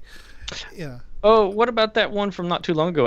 Speaking of Adam Sandler earlier, he's in that movie where they fight Pixels? Aliens. Yeah. Pixels, yeah. It's sort of it's kind of the aliens want to invade, but they want to invade through old arcade machines. Well, I think that. Not I think really, the reason. but yeah. I think the only thing that really has in common with the video game movie is its Rotten Tomatoes score. And then you got, actually saying that, I'm going to defend this one. February last year, or 2020, not last year, the year before, but Sonic the Hedgehog, I actually thought was quite good. It was. I enjoyed it. It was entertaining. It was fine. It's fine. I do remember that the whole U-turn that they did, that when they released the trailer and everybody hated the look of Sonic, and they went back and fixed it, and I actually have respect for that, so I thought I'm going to give it a try. And like I say, I was entertained by it. I did find myself giggling all the way through. I thought it was all right. You that is a good point. There's something kind of historic about Sonic. It's got to be the first movie where they released a finished trailer with, because I mean, making Sonic that's not easy, and redoing all that again is a pretty expensive process, and yet they went ahead and put the money in and did it. Yeah. Which was, I can't think of a time where backlash like that. I mean, I know that they've gone and done reshoots after, test screenings and things like that, but that early and that much of a backlash and the money they must have had to put in, I can't imagine. I'd like to say I've got a mediocre of respect for that, and like I say, I do remember enjoying it. I do remember thinking it was quite funny. Then there was one before it. You didn't mention Detective Pikachu, which I was somewhat surprised that I moderately enjoyed. I mean, it wasn't, typical video game awful. It was, this isn't bad, and it was such a bizarre choice of a video game. And it ended up being the highest rated one on here, I think, ain't that a card game though that originally or something? It's some sort of Pokemon video game on Game Boy or Nintendo DS or something. Oh, it's some kind of Pokemon on Pokemon. Nintendo or something. Yeah, like that. it's one of those Pac-Mans. Yeah. I think, do you know what? I don't think I've seen Detective Pikachu because I missed the whole. It's because you're old as hell. No. But when the games first came out, I just never got around to playing them. Any of the Pokemon games. So I didn't bother. Because you were old at the time. Well, they came out in the '90s, and I was in my 20s, and I was still too far. I had a Game Boy. My friend, one of my oldest friends, loved it at the time. Loved it. I could never understand the whole Pokemon thing when it came out. I had no idea. My stepson loves like Magic the Gathering, some of these card games. I tried to get my mind wrapped around Magic Gathering, can't do it. So apparently I am too old for some of this stuff. How'd you get Pikachu onto a bus? Pokemon. Hey-o. I tried. I don't know. Don't you have to be a dad to do dad jokes? Oh yeah. Then Monster Hunter is on there. Now that is a movie I didn't finish. It's very rare for me to turn something off, and that was dull as dishwater. That just nothing happened in the first I never saw it. 30-40 minutes of it. It was awful. That's what happened with me in the new Kingsman movie. Like 40 minutes in, I'm like, that's enough of that. That's basically. That's a shame. Mila Jovovich needs work, and yeah. we can't do any more Resident Evils. So I'm going to say this. I know this sounds a horrible thing to say, but there are certain actors that when you see their name, you think to yourself, I'm in for a good film here. For example, say like Brian Cox. If you see Brian Cox's name, you think, Brian Cox. Super Troopers. Mila Jovovich. Whenever I see her name, I just think, yeah. This is not going to be good. Is it the Fifth Element? Nope. Then it's going to suck. Yeah. Fifth Element, I will give her. But I mean, all the other stuff. I mean, because she was in the reboot of Hellboy, and again, it was to me, it was like not a seal of approval. It was a seal of crap. Yeah. That she was in it. And then most recently, Resident Evil: Welcome to Raccoon City, which I watched and was not impressed with in any way, shape, or form. I did not see it. Mortal Kombat, the remake that they did last year. I forgot about that. Yeah. Better than the other two, I guess. Is that damning with faint praise? I'm pretty sure that is. Yeah, it is exactly what that is. Apparently the new I didn't die while I watched it. Yeah. So. My soul's still going, so I guess that's good. Werewolves Within is one that got 85%, and that one actually I kind of want to give a shot. Yeah, it's a video game. I didn't know that. Do you know what? I didn't know that was a video game. I didn't either. I watched it and I found myself giggling all the way through. I thought the comedy really tickled me, and I thoroughly enjoyed it. Thoroughly enjoyed it. I would happily watch it again. It's playing on one of the cable movie channels, and I saw it come up, and I started to watch it the other night, but something else come on that, I preferred. Yeah, and so I was like, well, I'll go back and watch that. But now that you tell me it's a video game movie, I'm second guessing if I will or not. But then because like you say it's funny, so yeah, I don't know. Maybe I will. It is worth. I mean, it's not everybody's cup of tea. I know. I think I put a review up of it, and I said I really liked it, and a load of people said that they weren't fans. But I found it funny. I found the humour was just really spot on. Like I say, it made me giggle quite a lot all the way through, and whatnot. Now, and so then I was going to say in February. Well, yeah, look, only next week, Uncharted is out. Yep, on the 18th. And then Sonic the Hedgehog 2 comes out Yay! in April. And then Borderlands, which I've never played. What is that? I've played it briefly, but I didn't. Is that like a zombie, post-apocalypse kind of movie? It was. I know it was kind of a co-op game. I thought it was like a co-op game set in the future, and you just run around killing people and doing missions type of thing. It's directed by Eli Roth, so I'm imagining there's probably going to be quite a lot of violence in it. That's intriguing. That's kind of hooked me on that. I'm not a fan of Eli Roth. Well, I'm not really like I don't like. Oh, I got to watch his new movie, but he does like violence, and I do like violence too. So it makes me curious that. You know. Oh, interesting. Five Nights of Freddy's movie, maybe. Never heard of it. Freddy Krueger? Five Nights at Freddy's is like that Nicolas Cage movie where he beats up the animatronic stuff. Five Nights at Freddy's is where you're like having to keep an eye on. It's not like Freddy Got Fingered. No, but they eventually end up fingering you if you don't keep an eye on them. I think I just watched Willy's Wonderland again. Yeah. That. How do you make a movie about Minecraft? Very shittily. Jesus. Goodness me, yeah. I mean, goodness me, yeah. I mean, just I can't even comprehend that. I actually despise Minecraft. You know, we had to put up with those shitty graphics because we had to. Yeah. Yeah. Why are you doing it on purpose? Take a step, yeah. What's wrong with you kids today? And like YouTube, if you find yourself on the wrong part of YouTube, you're just like millions and millions of videos of it. It's like, what the hell? Who cares? What is this? Yeah.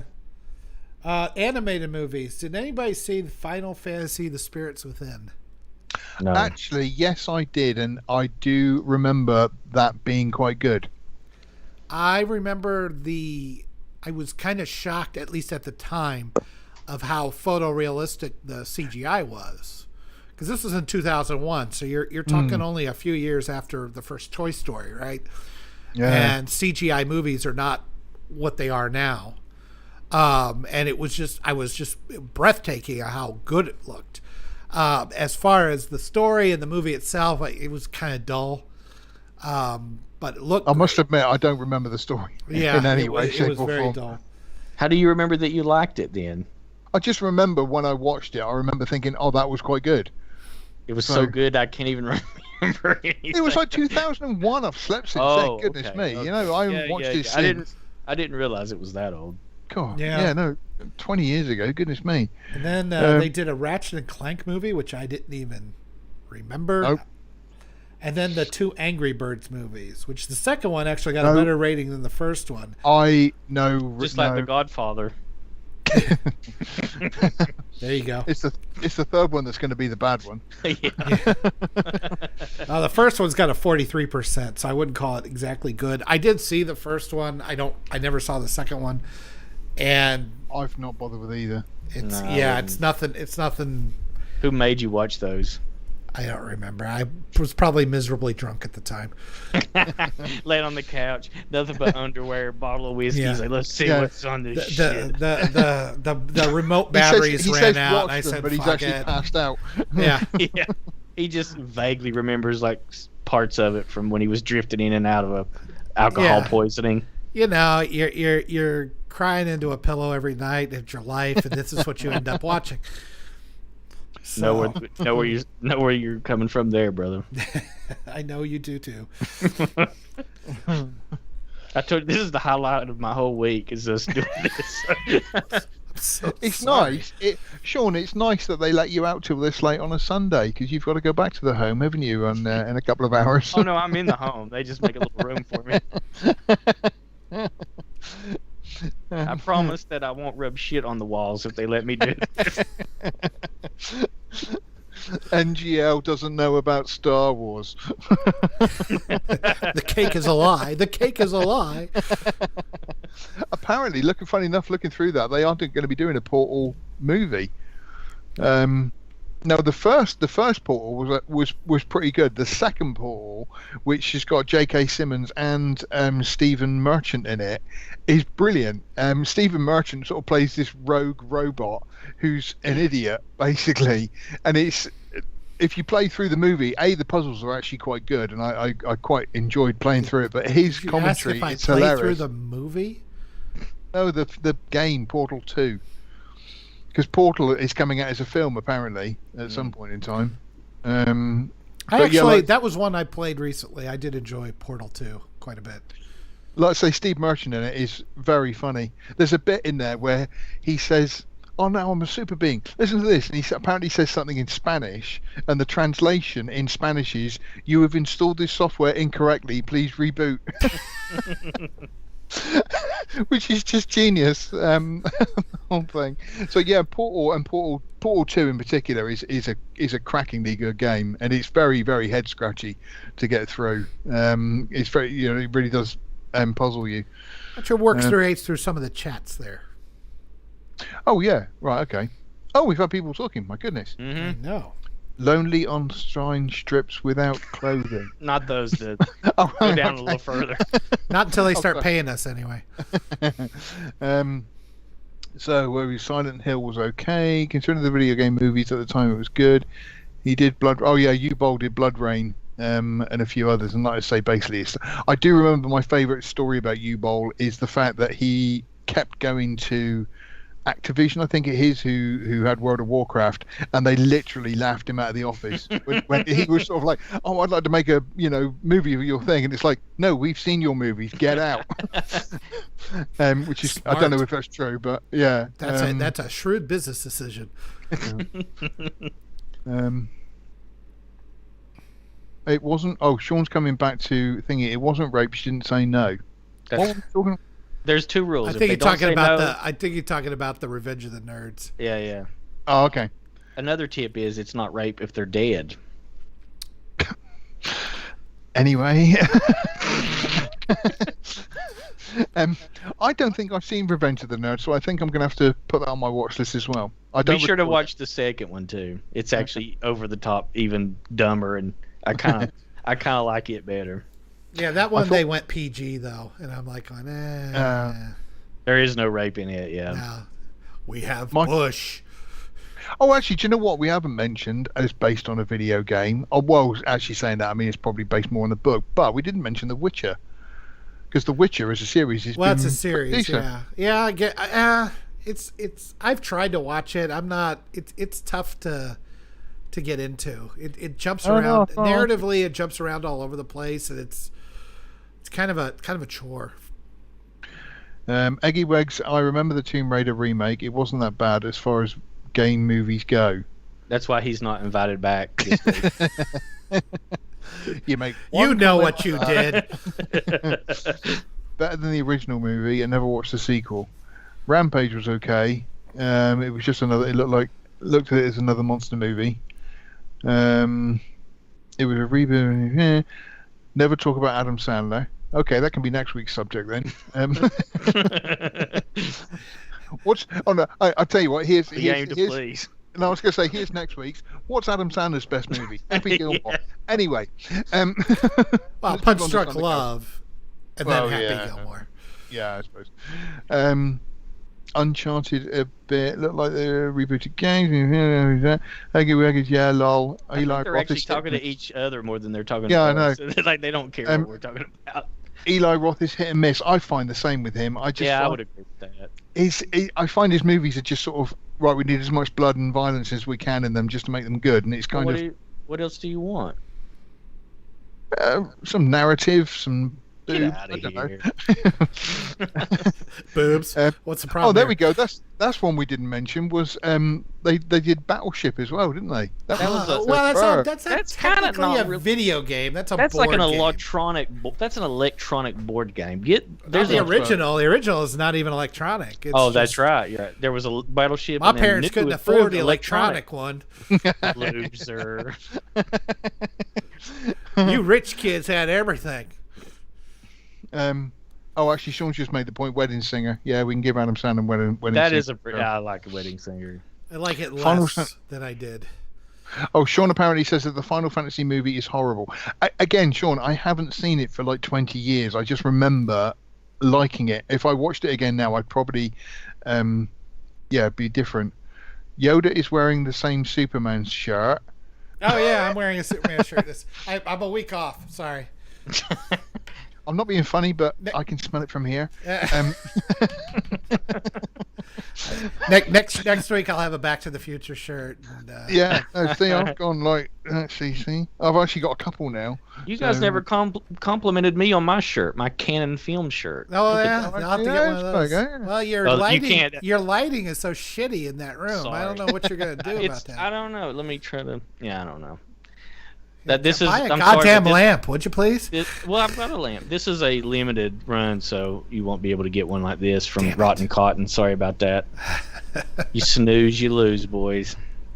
Yeah, gutted. They should make more movie based on PlayStation games like Wipeout. But there wasn't really a story in what. Well, I was going to say there's not really a story in Rampage. But isn't Wipeout a TV show? No, Wipeout 2049. That was the PlayStation game. Where Wipeout 2049. That was the sequel to the Cyberpunk classic Wipeout, directed by Ridley Scott. Is this a surfing movie? Oh, you know what? Can we when we finish up with this little break, can we talk a little bit about Ridley Scott's new Blade Runner projects and stuff there, maybe? I've only played the PS game. Wedding Singer is Adam Sandler. Clue is a board game. There was actually Clue. I'm obviously not a video game, but Clue is a great movie, and I absolutely love Clue. They should have made a Chutes and Ladder movie too. I mean, Candyland. I was going to say that next. Mousetrap. Do that one. Yeah, like I say, somebody's out there. Well, they've made a whole TV series on the Queen's Gambit on chess, so. Chess is such the lowest form of. Do you know what my favourite thing is apparently Netflix released a board game based on the Queen's Gambit, and it was kind of, you mean chess? No, it's just called chess. No, you it's can Netflix. Play the hit new game. But yeah, Netflix released it as the Queen's Gambit game. That's some if they release it as battle chess, that would be awesome. Battle smart checkers, I think is what you call it. All right. Apparently, Anya Taylor-Joy was so good at chess it's because she could see all the way around the board. Because her eyes are so far apart. She could stand on Wednesday and see both weekends. Hey, Sean. Yes. Tell us about your VHS story in the worst segue ever. Yeah, so last week you got to hear about my brother's porn rental getting stuck in the family VHS machine, as George calls it. And so this story, fast forward, pun intended, to 1994, and I'm senior in high school, and my best friend and one of his friends, they live. I graduated in '88. Go to hell. Sorry.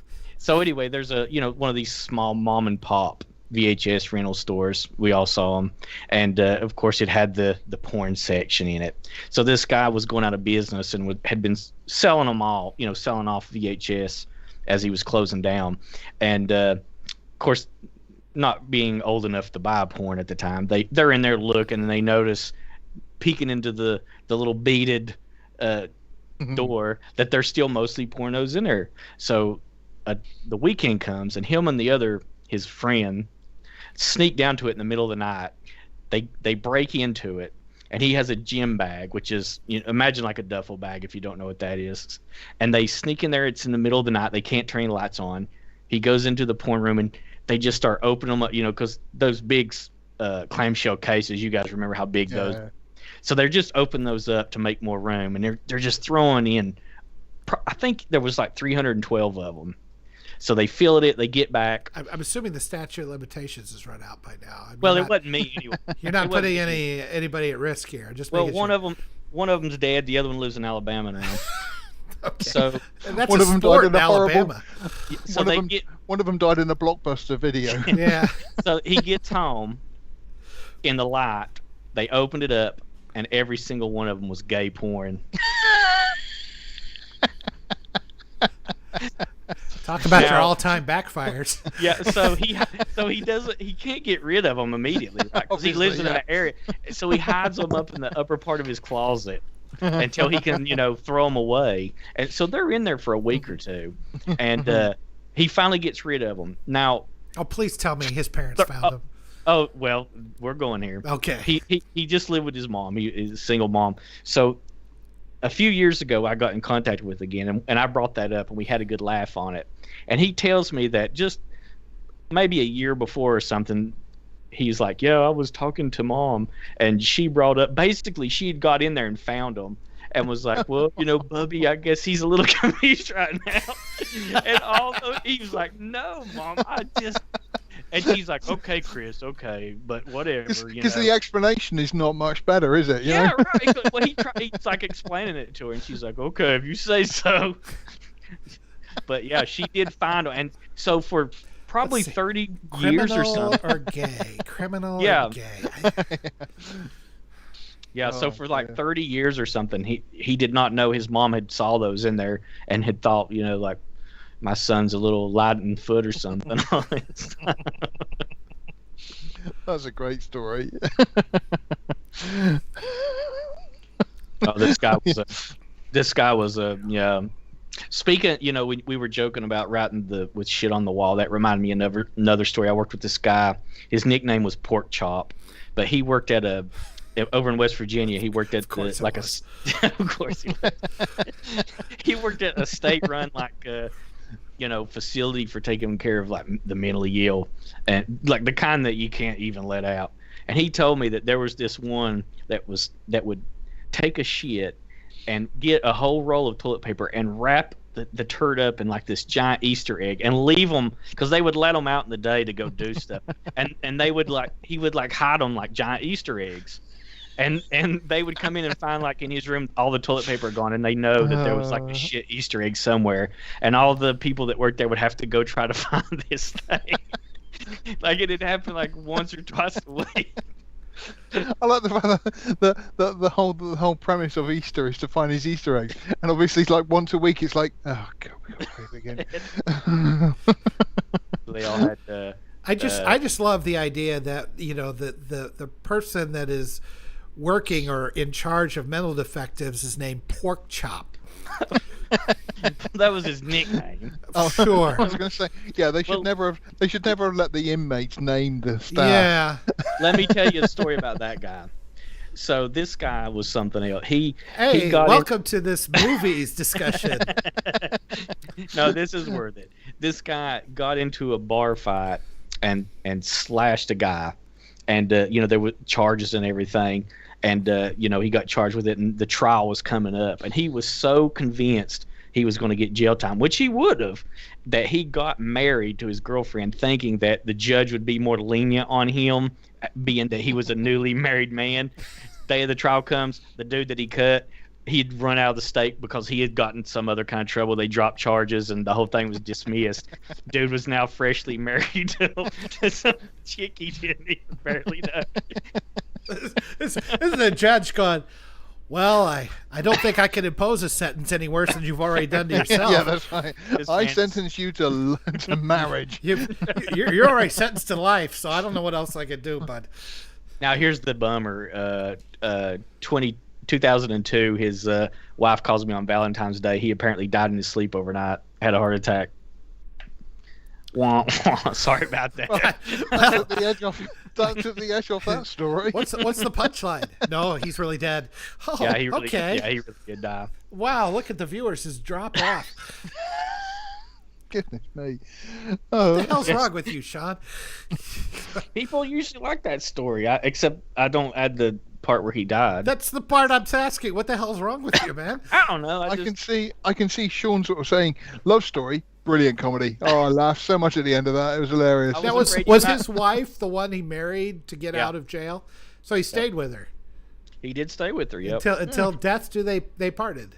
Yep. It turned out that it worked. I got another story about him and her though that's even funnier, but maybe We'll We should Save be it. talking about Yeah, how do we bring this into movies? I have no idea anymore. In fact, Let's talk Roadhouse. I'll tell you guys the story after we close down the stream, and then we can decide whether if it's appropriate for a live stream or not. Anyway, but it's funnier than anything. I'm going to say right up front, probably not. Probably not. It's funnier than anything I've told you already. I'll tell you that much. But well, now everybody's like, going, "Well, you going to leave us out of this?" Yes, we are. Yeah, we're going to leave you out of this. So pork shop. So he said. So pork shop looked after Sean. Exactly. Well, we both worked at like a sporting goods gun store at the time, and he had moved on from that job and was working there and was telling me about it. He clearly did not like that. He did not like hunting turd Easter eggs a couple of times a week, so he decided to move. Really? Goodness. It's funny because I mean most of the chocolate they put in Easter eggs these days is close to turd anyway. So. He said that one week they didn't find one in time, and he went out and there was a guy sitting on like a little bridge, peeling it apart slowly and sticking the toilet paper in his mouth. It's the old joke in it about with toilet paper. It's like, there's nothing worse with a toilet paper when it rips and your finger goes into your bum and you get all the poo underneath it. Apart from that, working at the old folks' home is great. I think it's time to end this stream. Really? No. We got Ridley Scott to talk about. Oh God. Yeah. So what do you got? You guys got your hopes up for the new Blade Runner movie that he's not through running it into the ground? Is it a show or is it a movie? I think it's a show. Oh, it's a show. Yeah, show. Amazon are doing it. Well, given how awesome Lord of the Rings looks,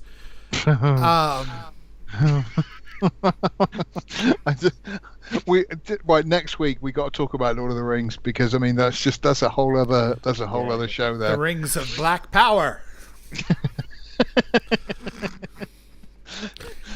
My favorite comment is what I put in the articles. I put the photos up. Is the fact that Middle Earth 1,000 years ago had a lot of black people in it, but Peter Jackson's version didn't. So obviously at some point they had a nice ethnic cleansing. Genocide. A huge genocide where they rounded up all of the black people and killed them. Obviously it was the elves. Yeah. Those racists. Well, not I was he's trying running a farm, but according to the new photos. I'm still trying to figure out how they have a black dwarf, a race that pretty much stays underground and never sees the sun. Maybe I'm thinking of coal miners, how they get black. Is that what it is? It's blackface? Is that what you're telling me? It just happened. Yeah, it's just they did it so long it become. Yeah, it like sinks into their skin and it absorbs into their skin. Wow. Okay, so next week come back for more racist comments about Lord of the Rings. I did see it. They brought this on themselves, Is Tolkien's family not still like have some kind of control over this? Because they do. You'd think that they would be like, no, this is like you know how it is when you get the Tolkien, he writes it, right, and then his sons.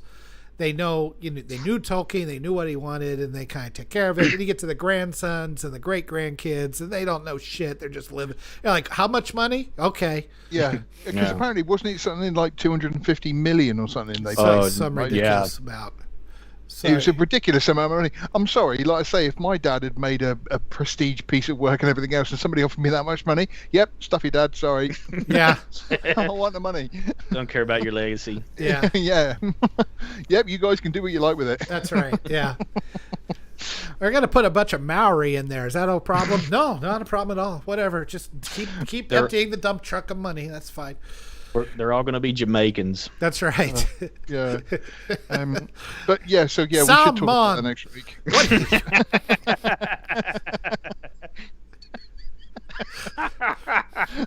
Are you taking the ring back, man? Throw it in the fire, man. Do it now, man. No, we shouldn't do voices, should we? That's really bad.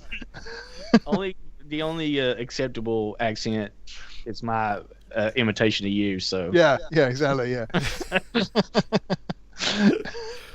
Right. Okay. So Sean, are we going to wrap up now? Yes. We'll wrap up here. want to thank you for watching this train wreck of a stream. I want to thank at Not George Lucas and Sean Easter Egg Thompson for joining us here on another wild and crazy shit stream that we've put together here. We'll be back again next week. That's week. live stream. It's live stream. You said it again.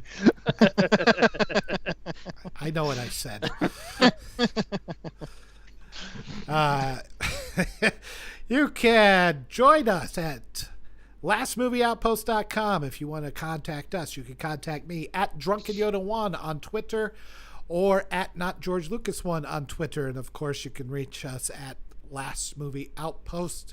Or is it at Movie Outpost? I forget which. We're on Twitter. If you come to lastmovieoutpost.com, you'll find us.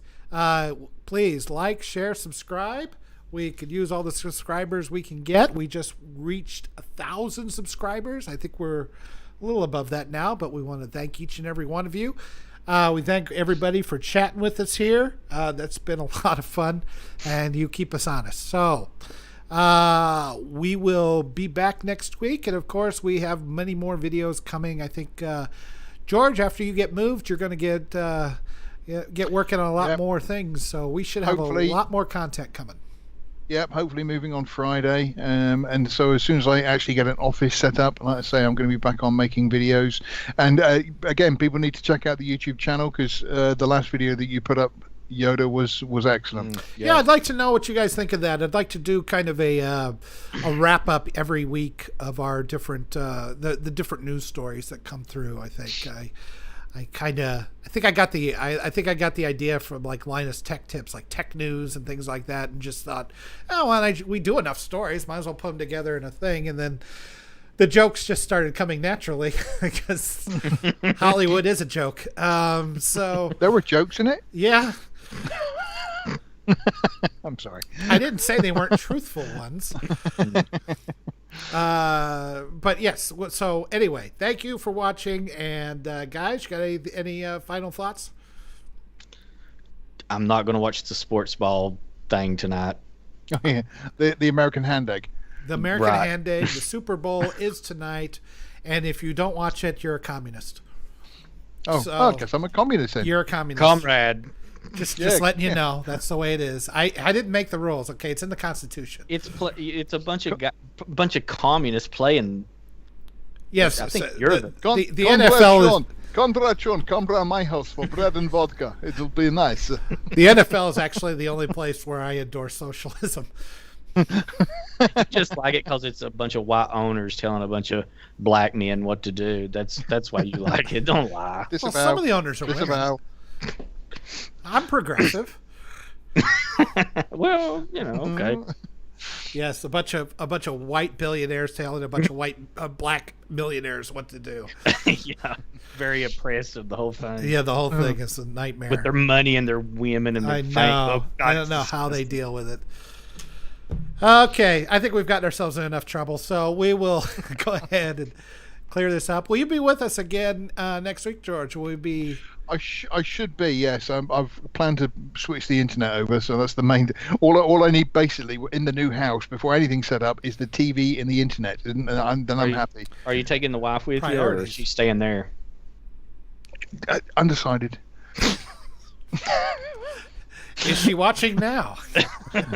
That might determine. No, I would say probably not. Let's hope she never does. Yeah, the shot comes out the side. Well, it was nice knowing you. All right, people. We will see you next week. Thanks for watching, and remember, visit lastmovieoutpost.com.